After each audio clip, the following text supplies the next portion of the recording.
बघत रहा APN news, सत्य आणि सकारात्मक।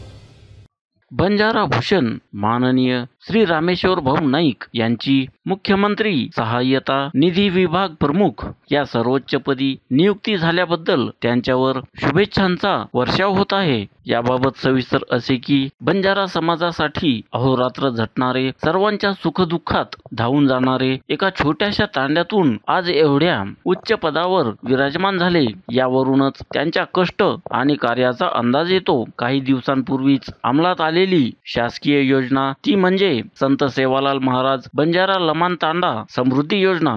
या योजनेचे रामेश्वर भाऊ नाईक हेच शिल्पकार आहेत। त्यांच्या अथक प्रयत्नातून ही योजना यशस्वीपणे सुरू आहे। या योजनेच्या माध्यमातून संपूर्ण बंजारा तांड्यांचा विकास होणार आहे आणि या माध्यमातून संपूर्ण बंजारा समाज मुख्य प्रवाहात येणार आहे। त्यामुळे रामेश्वर भाऊ नाईक हे आरोग्य दूतच नव्हे तर बंजारा समाजासाठी शांती दूतच आहे। आपल्या हातून अशाच प्रकारे समाजाचे कल्याण होत राहो, अशीच समाजसेवा घडावी अशी भावना सर्व बंजारा समाजाची आहे। अशा या ध्येय वेड्या हुशार अशा व्यक्तिमत्व असलेल्या बंजारा भूषण गोर बंजारा समाजाला विकासाच्या मुख्य प्रवाहात आणण्यासाठी नेहमी धडपड करणारे समाजसेवक, कार्यकुशल अभ्यासू व्यक्तिमत्व, आरोग्य दूत म्हणून सर्वांना परिचित असलेले मनमिळावू स्वभावाचे माननीय श्री रामेश्वर भाऊ नाईक यांची मुख्यमंत्री सहाय्यता निधी विभाग प्रमुख या सर्वोच्चपदी नियुक्ती झाल्याबद्दल त्यांच्यावर सर्वच स्तरातून अभिनंदन आणि शुभेच्छांचा वर्षाव होत आहे।